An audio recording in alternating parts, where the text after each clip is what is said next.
Critical minerals play a pivotal role for every country in supporting today's technological advancements. Additionally, as adoption of carbon reduction policies and usage of battery-operated vehicles is increasing, these minerals are also vital for the transition to clean energy sources. The International Energy Agency notes that the clean energy sector's expansion from 2017 to 2022 led to a significant increase in the demand for critical minerals such as lithium, cobalt, and nickel. Electric vehicles, for instance, require 6 times more mineral inputs than traditional cars, while onshore wind plants demand 9 times more mineral resources than gas-fired power plants. This surge in demand resulted in the doubling of the market size of key energy transition minerals over the past 5 years. And back in 2022, the market size for these minerals reached up to $320 billion.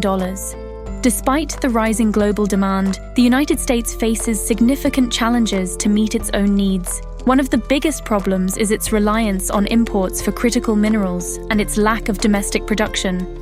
In 2022, the USGS drafted the Critical Minerals List for the United States, which includes 50 essential minerals and elements that are crucial for its military applications and economic growth.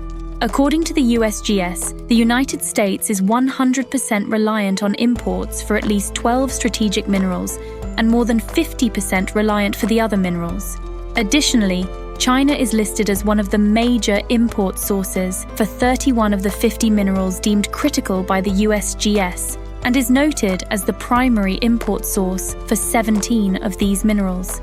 Furthermore, the United States itself has only approximately 11 sustainable deposits of the critical minerals listed by the USGS, which makes it more dependent on imports. To move away from Chinese imports, America is looking towards developing partnership with African countries, as Africa holds 1/3 of the world's mineral resources and is a top source for critical minerals production. But then again, US faces the solid rock hegemony of China in the African mining sector. While the Biden administration has taken steps to advance the United States' economic and national security interests by partnering with African countries to develop their critical minerals resources, its flagship effort focuses on the Lobito Corridor, which is a 1,300-kilometer-long railway route connecting the two sides of Africa from Angola to Tanzania for the transportation of critical minerals. But China remains far ahead in cultivating Africa's critical mineral resources. The country's Belt and Road Initiative and other commercial activities have established it as a major player in African mining sector for over 2 decades. From 2000 to 2022, China signed around 1,200 loan commitments with African governments, which are worth $170 billion, primarily for mining and infrastructure projects.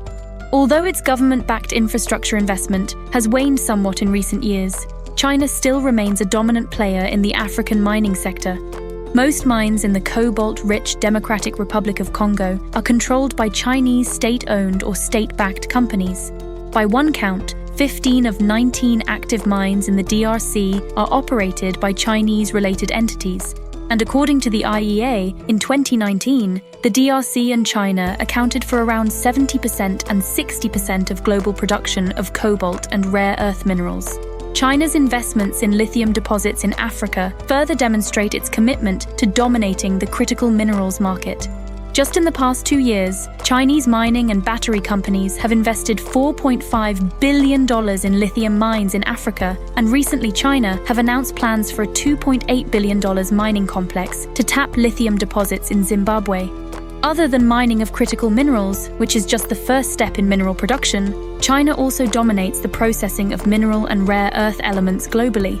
With the exception of South Africa, the full processing of raw critical minerals in Africa is rarely done on site. The raw materials are typically exported abroad, mostly to China for full processing and refining. The IEA states that back in 2019, China's share of refining was around 35% for nickel, 50% for lithium and cobalt, and nearly 90% for rare earth elements. More recent processing estimates appear to be even higher. According to the Peterson Institute for International Economics, in 2022, China refined 95% of manganese, roughly 70% of cobalt and graphite, 2/3 of lithium, and over 60% of nickel. China's dominance in critical minerals processing have become a daunting challenge for the United States, and this challenge may be even more problematic than securing minerals supply chain. Moreover, supply chains for essential critical minerals and their products are complex and challenging to untangle. While the US aims to diversify supply chains, breaking away from Chinese influence is very difficult. Diplomacy between countries is also very important in building vibrant relationship, and the United States have also been lagging in commercial diplomacy with African countries in recent decades, which hinders its ability to establish strong partnerships in Africa. In conclusion, while the United States has initiated efforts to diversify its critical minerals supply chains and strengthen its partnerships with African countries, overcoming China's dominance and securing a reliable and sustainable supply of critical minerals remains a formidable challenge.